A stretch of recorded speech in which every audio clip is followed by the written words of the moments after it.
तो आप अपने बच्चे को नक्सलिज्म की तरफ जाने दीजिए। और तब जब मुझे ये बात का एहसास हुआ, तब एक काफी रिसर्च के बाद हमने एक फिल्म बनाई जिसका नाम था बुद्धा इन अ ट्रैफिक जैम।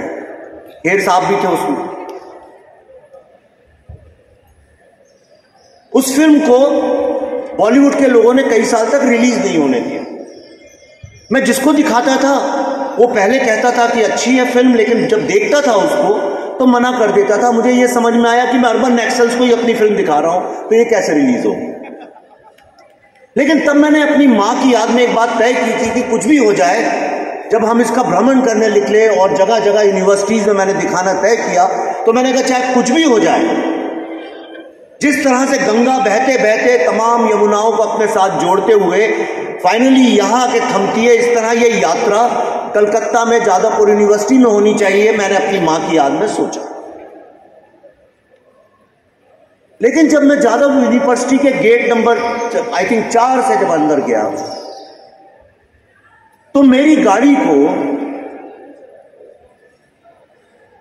तमाम यंग 19 से 22 साल के लड़के लड़कियों ने घेर लिया। और वो गरीब बिहार का एक ड्राइवर जो बहुत गरीब था,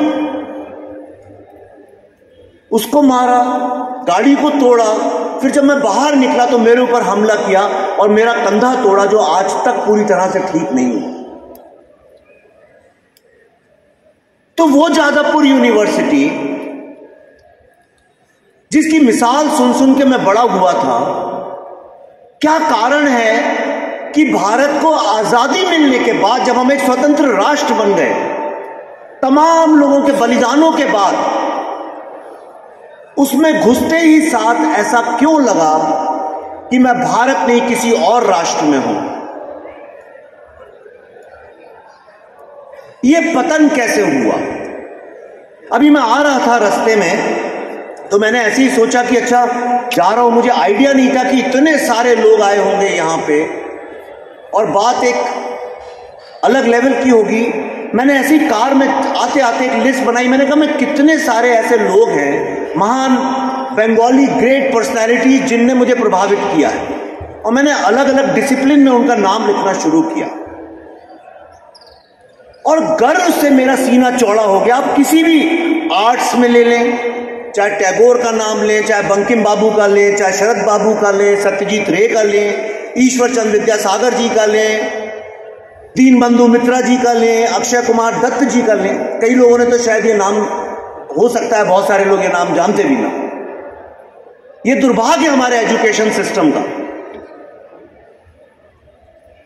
स्पिरिचुअलिटी में लें, स्वामी विवेकानंद जी हो, परमहंस योगानंद जी हो, रामकृष्ण जी हो, शारदा देवी जी हो, लाहिरी महाराज हो, औरबिंदो जिनका मैं बहुत बड़ा भक्त भी हूं, जो एक रेवोल्यूशनरी भी थे।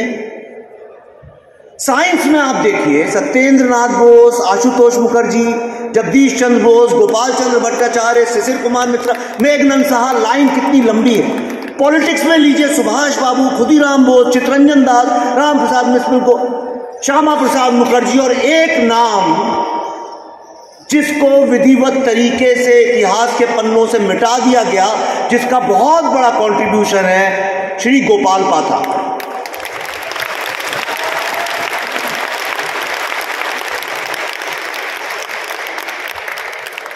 आखिर कई बार मैं सोचता हूं आखिर ये भारत है क्या? और ये सवाल मेरे मन में चालू हुआ जब हमने कश्मीर पर रिसर्च चालू किया। और धन्यवाद देना चाहता हूं ऑर्गेनाइजर्स को, स्वपन दा को, शिशिर जी को, कि आज जब कश्मीर फाइल्स का 1 साल पूरा हुआ है, तो मैं आज बंगाल की पुण्यतिथि में आप सबके समक्ष खड़ा हूं। अगर मैं कहता हूं ये पुण्य भूमि है, तो जब कश्मीर पे हम रिसर्च कर रहे थे, तो मैंने कहा इसके पहले कि हम जेनोसाइड की बात करें, कश्मीर के पतन की बात करें, जरा समझे कश्मीर आखिर है क्या। और उसको समझने के लिए यह समझना पड़ा कि आखिर भारत क्या है, जिसको हम भारत कहते हैं, भारतीय संस्कृति कहते हैं, भारतीय सभ्यता कहते हैं। भारत की जो मूल सोच है, जो हिंदू सिविलाइजेशन है, उसकी जो मूल फिलॉसफी है, उसकी जो स्पिरिचुअलिटी है, शायद आप में से बहुत कम लोग जानते हो कि पहला वेद जो है कश्मीर में लिखा गया। नाट्य शास्त्र कश्मीर में लिखा गया, ग्रामर कश्मीर से चालू हुई। 1000 साल तक बुद्धिज्म और हिंदुइज्म के बीच में डिबेट हुई, तब जाके बुद्धिज्म सारी दुनिया में निकला। लेकिन जब ये भारत मुगलों के आक्रमण के बाद, ब्रिटिश के आने के बाद अपनी सभ्यता से एक अलग रास्ते में जा रहा था, और जो सभ्यता सबका कहना था धीरे धीरे धाराशायी हो रही है, उस सभ्यता को बचाने का सबसे महत्वपूर्ण योगदान किसका था? कोई मुझे बताएगा? वो था बंगाल का। अगर भारतीय सभ्यता सबसे प्राचीन, सबसे महत्वपूर्ण सभ्यताओं में से एक जीवित सभ्यता है, तो बंगाल के बिना उसके बारे में सोचा भी नहीं जा सकता। सारा रिफॉर्म, सारा प्रोग्रेसिव थॉट, सारा लिबरल थॉट, लिबरल आज वाला लिबरल नहीं, हिंदू सोच का लिबरल, कुछ तो वजह रही होगी। वो गंगा जो कि हिमालय से शुरू हुई, उसकी अंतिम यात्रा यहां के होती है, कुछ तो उसके पीछे कारण रहा होगा। क्योंकि ये ज्ञान की गंगा, इसमें जितनी भी यमुनाएं, जितनी भी नदियां मिलती रही, वो मूल सोच में आके मिलती रही। ये कैसे हुआ? ये हुआ, वो महान लोग, बंगाल की जो जमीन है उसमें 5 सी मैंने आइडेंटिफाई किए। 5 ऐसी चीजें हैं जो ये पूरा जो रेनेसां हुआ बंगाल में, उसके हर व्यक्ति में पाई जाती है। और ये 5 सी हैं। पहला, कन्विक्शन। ये कन्विक्शन की ये धरती हमारी है, ये राष्ट्र हमारा है, ये सोच हमारी है, इसको किसी भी कीमत पे बचा के रखना है। चाहे उसके लिए हिंसा लगे, चाहे अहिंसा लगे, चाहे ज्ञान लगे, चाहे उसके लिए रेवोल्यूशन लगे, लेकिन इसकी रक्षा करना हमारा कर्तव्य है। कोई भी आत्मनिर्भरता, कोई भी स्वतंत्रता सिर्फ सोचने से नहीं होती। जो लोग अपनी आत्मनिर्भरता की रक्षा नहीं कर सकते, चाहे उसके लिए उनको अर्जुन की तरह धनुष और तीर कमान उठाना पड़े, वो लोग कभी अपनी मां की, अपने देश की, अपने राष्ट्र की सेवा भी नहीं कर सकते। तो पहला सी था कन्विक्शन। दूसरा, कमिटमेंट। अपने राष्ट्र से, अपनी सभ्यता से, अपने कल्चर से एक कमिटमेंट। तीसरा, करेज। चौथा, कोलैबोरेशन। ये जो कोलैबोरेशन का आर्ट है, ये सारा बंगाल से जो स्वराज्य मूवमेंट चालू हुआ उसमें आपको मिलेगा देखने को, ये और कहीं नहीं मिलेगा। और 5वां, चेंज।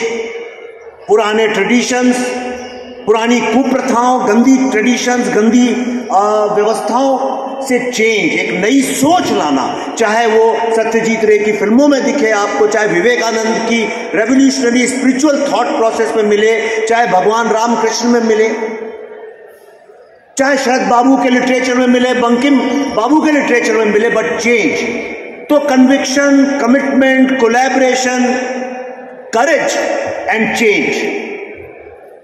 लेकिन आज का जो बंगाल है, उसके कौन से 5 सीज हैं? मैंने एक छोटी सी लिस्ट उसकी भी बनाई। पहला सी है करप्शन। दूसरा सी है कम्युनल वायलेंस।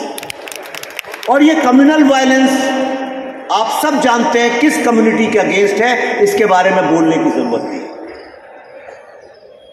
तीसरा सी है चीप डायलॉग।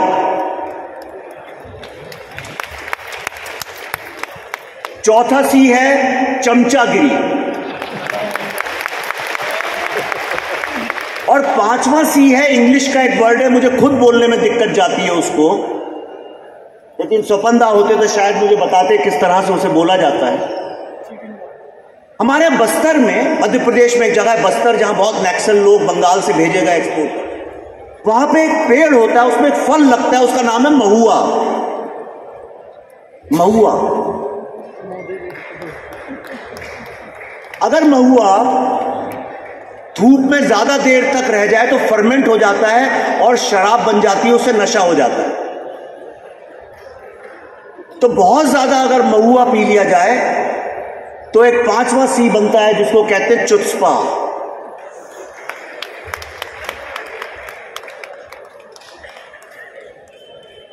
मैंने सुना है वो बस्तर का महुआ आजकल बंगाल में भी काफी प्रचलित है।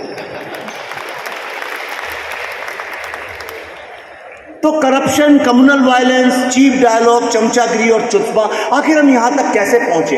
अगर आप कश्मीर को देखें तो कश्मीर की सोच विचार भी बहुत बड़ा था। अगर भारत को 3 मुख्य धाराएं देखी जाएं तो एक कश्मीर की है, एक बंगाल की और तीसरी केरला की है। और देखिए आज कौन सी वो 3 स्टेट्स हैं जहां पे सबसे ज्यादा उस विचारधारा, उस आइडियोलॉजी पे विश्वास करने वालों के साथ सबसे ज्यादा वायलेंस और सबसे ज्यादा उनके ऊपर कर्बिंग, जिसको बोलते हैं रिस्ट्रिक्शन, फ्रीडम ऑफ एक्सप्रेशन को कर्ब किया गया है। वो भी कश्मीर, बंगाल और केरला है। ऐसा क्यों है? ऐसा इसलिए है कि जहां पे चेतना होती है, चेतना मतलब जहां कॉन्शियसनेस होती है, जहां पे एक स्पिरिचुअल विजडम होती है, जहां पे एक पेट्रियोटिक आग होती है, सबसे पहले दुश्मन आपको वहीं पे डिमोरलाइज करना चाहता, वहीं पे हराना चाहता है। कश्मीर में किसी ने कहा था, यासीन मलिक ने, कि हम भारत में 500 कश्मीर बना देंगे। ये 500 कश्मीर एग्जैक्टली कहां है मुझे पता नहीं, पर 300-400 मिनी कश्मीर तो बंगाल में है, इसका मैं खुद विटनेस हूं।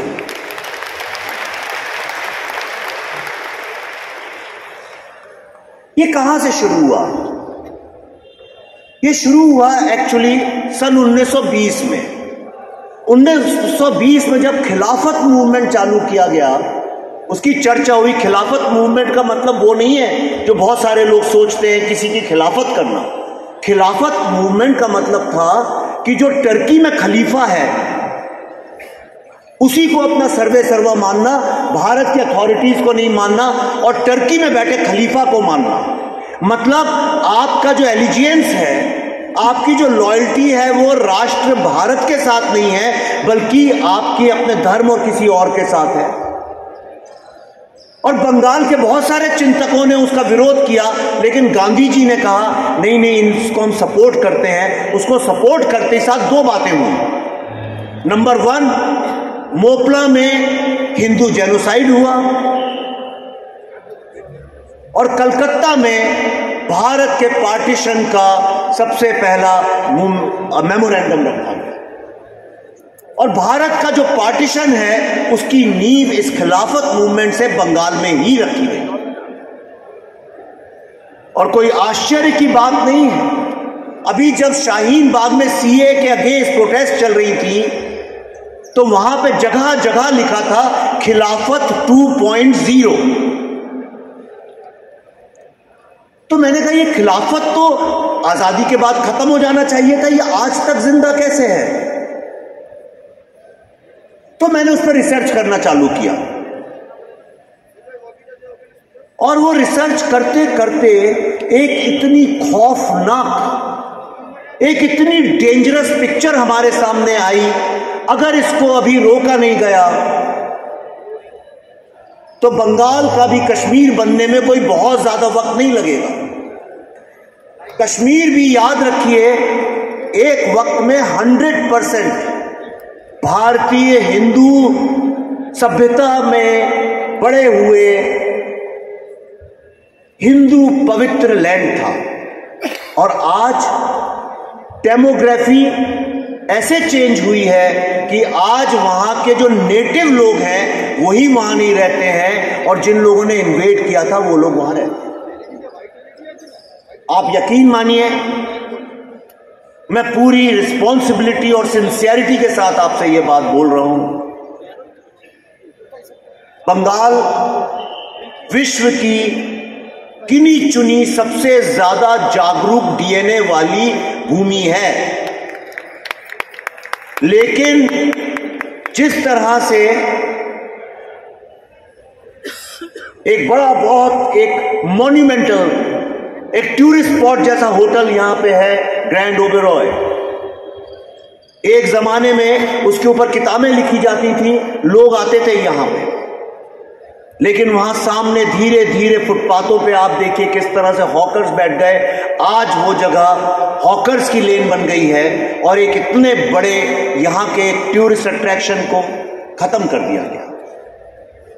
ये चीजें बहुत धीमे धीमे होती हैं और इसका मैंने अब भी 4-5 दिन पहले, यहां देवदत्त मांझी जी होंगे, मेरी टीम रिसर्च कर रही थी, क्योंकि डायरेक्ट एक्शन डे जो लोग जानते हैं उसके विटनेसेस जो हैं जिनने खुद वहां पे थे, बहुत कम बचे हैं, 15-20 लोग बचे हैं और सब 100-100 साल के हो रहे हैं अब।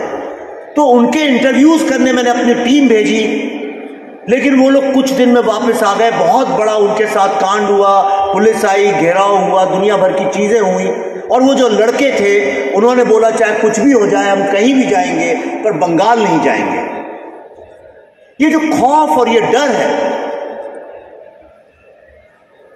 इसको खत्म करने की, एक बार फिर से इस चेतना को जगाने की जिम्मेदारी जो है आज वो बंगाल के यूथ के ऊपर है। और इसीलिए मैंने तय किया कि जो हमारी अगली फिल्म है, अभी एक फिल्म आएगी द वैक्सीन वॉर, पर इसके पहले बंगाल कश्मीर बने। मेरे लिए बहुत जरूरी है कि बंगाल की कहानी भारत के हर एक यंग लड़के लड़की को, जो स्कूल में नहीं बताया जाता है, बताया जाए। बंगाल के त्याग की, बंगाल के सैक्रिफाइस की, बंगाल के ज्ञान की, बंगाल की देशभक्ति की, लेकिन at the same time Bengal का जो एक राजनीतिक कल्चरल जो पतन हुआ है उसकी कहानी इसलिए दुनिया भर के यंग लड़के लड़कियों को बताई जाए कि वो वक्त आने के पहले सचेत हो जाए और बंगाल कभी भी कश्मीर ना बन पाए, बल्कि बंगाल एक मशाल लेके बाकी भारत को आर्ट, लिटरेचर, कल्चर, स्पिरिचुअलिटी की लीडरशिप दिखाए। क्योंकि आर्ट, लिटरेचर और कल्चर किसी सोसाइटी का सोल होता है, उसकी आत्मा होती है। उसके बिना सारी स्पिरिचुअलिटी सिर्फ फीकी है, सिर्फ एक बोली है, उसमें कोई डेप्थ नहीं है। कई लोग मुझसे ये पूछते हैं कि आप एक फिल्म मेकर हैं, आप क्यों ये लड़ाई लड़ रहे हैं? क्या कारण है? वहां कश्मीर में आपके नाम फतवा निकला है, आप वहां जा नहीं सकते। आज बंगाल में मैं यहां कलकत्ता के अलावा इंटीरियर्स में इंटरव्यू अपनी फिल्म के करने जा नहीं सकता हूं। तो ये लड़ाई क्यों लड़ रहे हैं? क्यों ये इंडिक रेनेसां के पीछे पागल होकर लड़ाई लड़ी जा रही है? मैं आपको बताता हूं। मैंने पढ़ा था कि स्वामी विवेकानंद ने कहा था कि मुझे 100 कमिटेड लोग दो, मैं भारत राष्ट्र का वर्तमान और भविष्य बदल दूंगा। मुझे पता नहीं उनके जीते जी उनको वो 100 वॉलंटियर्स मिले कि नहीं मिले, लेकिन मैंने कसम खाई है कि उन 100 लोगों में से एक मैं जरूर हूं।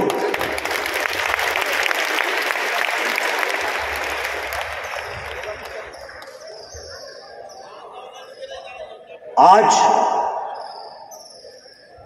इस जगह पे खड़े होकर जब मैं देखता हूं यहां के आर्किटेक्चर को, यहां के लोगों को,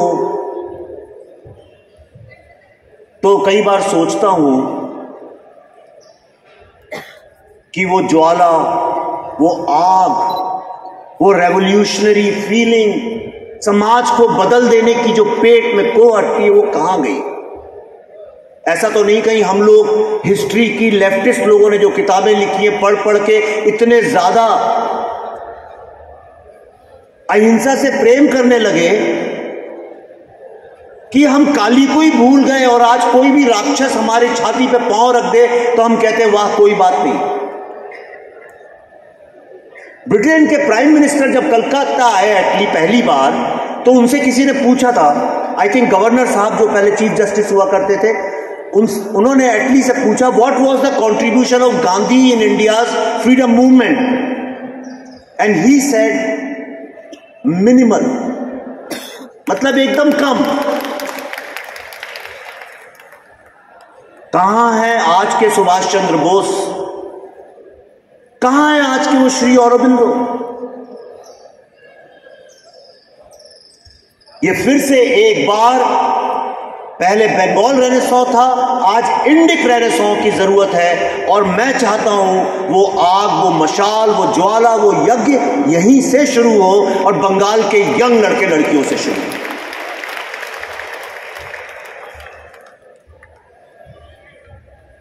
आप सबने मुझे बुलाया, आपका बहुत बहुत धन्यवाद। लेकिन आज की जो स्थिति है मेरे साथ, मेरी टीम के साथ, और जो मैं देख रहा हूं आज जो स्थिति है, आज जो यहां का सोशो पॉलिटिकल एटमॉस्फेयर है, मैं कोई पोएट नहीं हूं, लेकिन मैं कार में आते साथ, और मैं कभी देख के पढ़ता भी नहीं, बोलता नहीं, हमेशा एक्सटेम्पोर बात करता हूं ताकि लोगों से डायरेक्ट दिल का कनेक्शन बने। और मैंने कोशिश की है, माफ करिएगा स्वपंदा बैठे हैं, अगर मैं टैगोर की वो फेमस कविता आज के माहौल में हो तो कुछ ऐसे होगी, Where the mind is full of fear and the head is drooping low, where the world is broken up into fragments by narrow communal walls, where words come out from the depth of lies, where tired, defeated stretches its arm towards destruction, where the Ganga of reason has lost its way into the dreary desert sand of dead habit, where the mind is led backwards by thee into ever-widening conflict and friction, from that hell of violence, my father, my mother, my sisters, my brothers, let my Bengal be saved from that hell of violence. Let my Bengal be saved.